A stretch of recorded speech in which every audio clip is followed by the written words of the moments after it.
எல்லாருக்கும் வணக்கம். முகமன் சொல்வதற்கெல்லாம் நேரம் இல்லை, நேர நெருக்கடி. கல்லூரி நிர்வாகத்திற்கு மீண்டும் மீண்டும் நான் நன்றி கூற கடமைப்பட்டிருக்கிறேன். ஆக்சுவலா நான் ஒரு தன்னம்பிக்கை பேச்சாளன். என்னிடம் சொன்னது அந்த பேனல் டிஸ்கஷனுக்கு 15 நிமிஷம் வச்சுக்கோங்க, நீங்க 25 நிமிஷம் வச்சுக்கோங்க அப்படின்னாங்க. நம்மெல்லாம் பேசி எல்லாம் போகுது, சாதித்தவர்கள் பேசட்டும் அப்படின்னு என்னுடைய நேரத்தை குறைத்துக் கொண்டு அவர்களுக்கு கொடுத்துட்டேன். அதை விட நான் பேசுறது ஒன்றும் இல்லை அப்படின்னு நினைக்கிறேன். அவருடைய நேரில் பேசுறத என்னோட அனுபவங்களை மட்டும் சுருக்கமா சொல்லணும் அப்படின்னு நினைக்கிறேன். நாங்க நிறைய சேனல்ல நடத்திருக்கோம். இவ்வளவு பர்ஃபெக்டா, இவ்வளவு சரியான குறித்த நேரத்தில் அப்படின்றது எனக்கு ரொம்ப ஆச்சரியமா இருக்கு. அவ்வளவு உழைப்பு இதற்கு பின்னால் இருந்து கொண்டே இருக்கிறது. அவங்களுக்கு என்னோட நன்றிகளை சொல்லணும். நான் இது மாதிரி ஒரு 1000 நேர்காணல்கள் செஞ்சிருக்கிறேன். போலீஸ் ஸ்டேஷன்ல எல்லாம் யாராவது குடிச்சு விசாரணை கைதிய குடிச்சு போட்டா ஒவ்வொருத்தரும் வரவரெல்லாம் அடிச்சுட்டு போவாங்க. சும்மாவே அடிப்பாங்க. யாரா நீ என்னடா பண்ண அப்படின்னு சொல்லி அடிக்கிறது. அப்புறம் நைட்டு வரவங்க அடிக்கிறது. அது மாதிரி இங்கே எனக்கு என்ன எக்ஸ்பீரியன்ஸ் அப்படின்னா, நேர்த்தே சார் ஆக்சுவலா இந்த ஈவெண்ட் இப்படி சார் அப்படின்னு ஒருத்தர் சொல்லுவார். ஓகே சார் அப்படின்னு அடுத்து ஒருத்தர் ஃபோன் பண்ணுவாங்க. சார் ஆக்சுவலா இந்த ஈவெண்ட் அப்படின்னு இங்க வந்த பிறகு ஒரு 3 பேர் சார் இந்த ஈவெண்ட் பத்தி நான் சொல்லிடுறேன் அப்படின்னு ஒரு 10 பேர் எனக்கு ஒவ்வொரு முறையும் சொல்லிக்கொண்டே இருந்தார். நான் கத்துக்கிட்டது என்ன அப்படின்னா, திரும்ப திரும்ப திரும்ப பயிற்சியும் அதற்குள் இருக்கிற கவனமும் தான் ஒரு நிகழ்ச்சியை, ஒரு சாதனையை நேர்த்தியாகும். அது ரொம்ப இயல்பா இந்த கல்லூரியில ரொம்ப சந்தோஷமாக இருக்கு. ரொம்ப சுருக்கமா உங்கள்கிட்ட என்ன சொல்லணும், முதலாம் ஆண்டு மாணவர்களா இருக்கிறீங்க, வெற்றியாளர்களை நம்ம பார்த்துட்டோம். நான் பேச போறது எந்த சாதனையும் வேண்டாம், ஏதோ அப்பா அம்மா சொல்லிட்டாங்க அதுக்காக வந்திருக்கிறோம் அப்படின்னு எந்த இலக்குகளும் இல்லாதவர்கள்ட்ட சில வார்த்தைகள் சொல்லணும்னு நான் நினைக்கிறேன். ஏன் இவ்வளவு பெரிய தன்னம்பிக்கை பேச்சாளர்கள் நடத்தப்படுது? எங்களை மாதிரியான தன்னம்பிக்கை பேச்சாளர்கள் ஏன் பேசுறாங்க? என்ன காரணம் அப்படின்னா, இப்ப இந்த பேசக்கூடிய பேச்சுக்கள், சொற்கள் இருக்குல்ல, அதுல எதுவுமே உங்களுக்கு கனெக்ட் ஆகாம கூட இருக்கலாம். காரணம், நீங்க ரொம்ப கம்ஃபர்ட்டா இருக்கிறீங்க, உங்களுக்கு பெற்றோர்கள் இருக்கிறாங்க, ஆசிரியர்கள், கல்லூரி இருக்கு. எப்போதும் துறைமுகத்தில் இருக்கிற படகுக்கு எந்த சிக்கல்களும் இருக்காது. ஆனா நீங்கள் சூறாவளிகளை, சுனாமிகளை, புயலை எதிர்கொள்கிற போதுதான் உங்களுக்கு துடுப்பு தேவைப்படும். அப்படிப்பட்ட துடுப்பாகத்தான் தன்னம்பிக்கை பேச்சாளர்கள் வருகிறார். அப்படிதான் சொற்களை கொடுப்பாங்க. தன்னம்பிக்கை பேச்சு அப்படின்றத ஃப்ரெண்ட்ஸ் நீங்க எப்படி புரிஞ்சுக்கணும் அப்படின்னா, நாளை வெளியே போறப்ப நான் அதனாலதான் நான் டிஸ்கஷன்ல நான் சொன்னேன், நீங்க என்ன எதிர்கொண்டீங்க, என்ன சவால்களை எதிர்கொண்டீங்க. ஏன்னா அது எதிர்பார்க்காமல் இருக்கும், தோல்வி இருக்கும், துயரம் இருக்கும், சறுக்கல்கள் இருக்கும், கேள்வி பேச்செல்லாம் இருக்கும். நம்ம ஏதாவது சில சொற்களை பிடிச்சிட்டு தான் நம்ம போகணும். என்னுடைய வாழ்க்கையில சொல்றேங்க, நான் ஒரு கிராம பின்னணியில் இருந்தேன், எனக்கு எந்த இலக்கும் இல்லை, திரும்பவும் கிராமத்துக்கே போயிடணும் அப்படின்ற எண்ணத்தோடு தான் சென்னைக்கு வந்தேன். அதிகபட்சம் 10,000 சம்பாதிச்சா போதும் இருந்தேன். அதன் பிறகு ஜெயா தொலைக்காட்சியில் சவுண்ட் இன்ஜினியர் ஆனேன். சிஎம் அப்ப ஜெயலலிதா அவர்களோட ஆஸ்தான சவுண்ட் ரெக்கார்டிஸ்டா இருந்தேன்.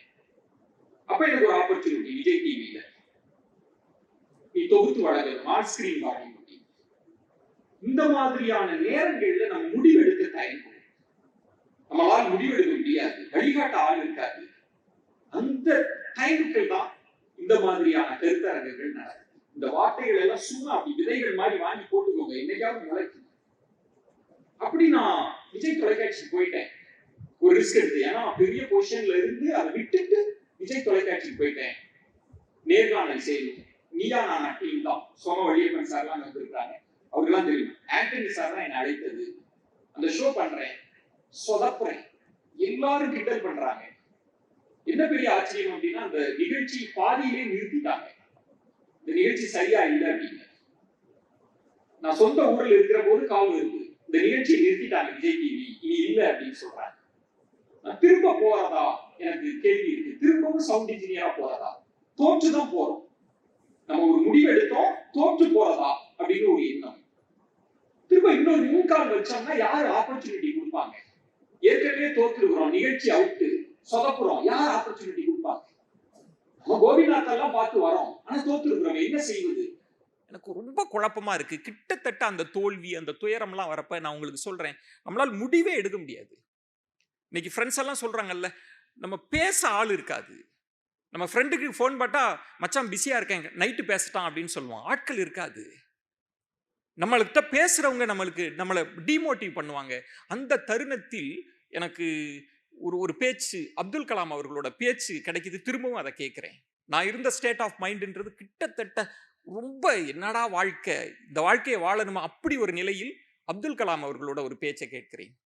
அப்துல் கலாம்கிட்ட ஒரு கேள்வி கேட்கிறது, மரணத்தை பற்றி என்ன நினைக்கிறீர்கள்? அப்துல் கலாம்கிட்ட கேட்குறாங்க.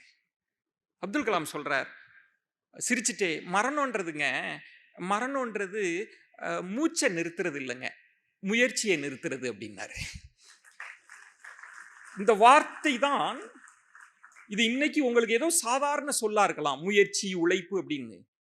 ஆனா தாகத்தோடு இருப்பவனுக்கு ஒரு குவளை தண்ணீர் எப்படி தேவாமிர்தமாக இருக்குமோ அப்படி இருந்தது அந்த சொல்.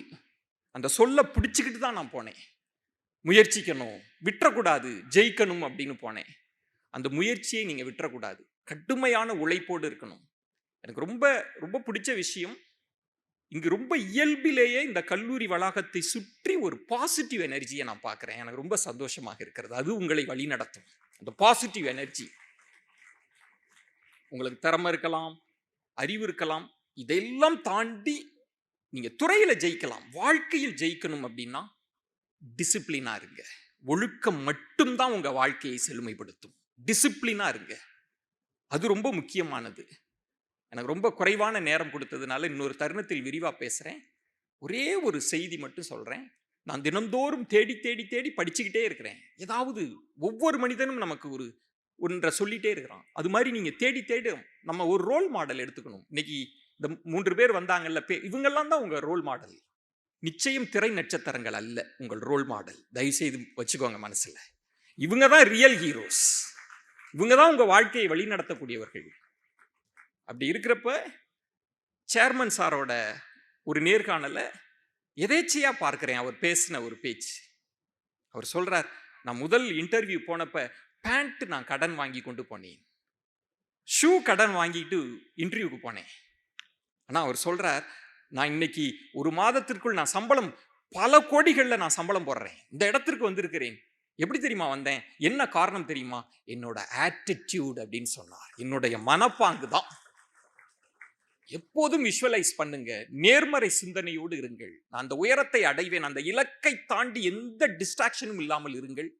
நிச்சயமாக இன்னொரு தருணத்தில் உங்களுக்கு விருது வழங்க இறைவனும் இயற்கையும் வாய்ப்பளித்தால் மீண்டும் நான் வருவேன். நன்றி, வணக்கம்.